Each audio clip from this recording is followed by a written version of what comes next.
জামালপুরের দেওয়ানগঞ্জে অসময়ে যমুনা নদীতে তীব্র ভাঙন দেখা দিয়েছে। এতে ভাঙন হুমকিতে পড়েছে চর ডাকাতিয়া পাড়া সরকারি প্রাথমিক বিদ্যালয় সহ শতাধিক পরিবারের বসতবাড়ি ও ফসলি জমি। এই বিষয়ে আরো জানাতে সরাসরি যুক্ত হচ্ছেন সহকর্মী রিয়াদ হাসান। রিয়াদ, ভাঙন ঠেকাতে কি কাজ করছে স্থানীয় পানি উন্নয়ন বোর্ড বা কি বলছেন স্থানীয়রা, জানাবেন।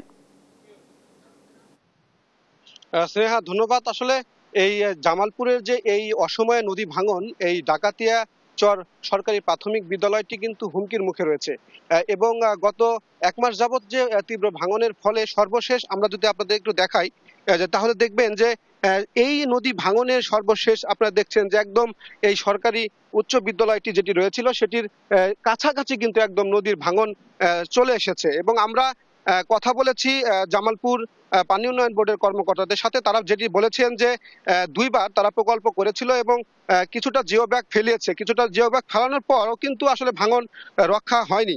এবং আমরা আরেকটু কথা বলেছি দেওয়ানগঞ্জ উপজেলা নির্বাহী কর্মকর্তা যিনি রয়েছে ওনার সাথে কথা বলেছিলাম যে আসলে এই যে প্রতিষ্ঠান সেটি যদি ভেঙে যায় তাহলে তারা কি পদক্ষেপ নেবে। যেটি আমাদের বলেছে যে সর্বশেষ যদি এই প্রতিষ্ঠানটি বাঁচানো না যায় তাহলে তারা এই প্রতিষ্ঠানটি ঊর্ধ্বতন কর্মকর্তাদের সাথে কথা বলে সেটি হয়তোবা নিলামের ব্যবস্থা করবে।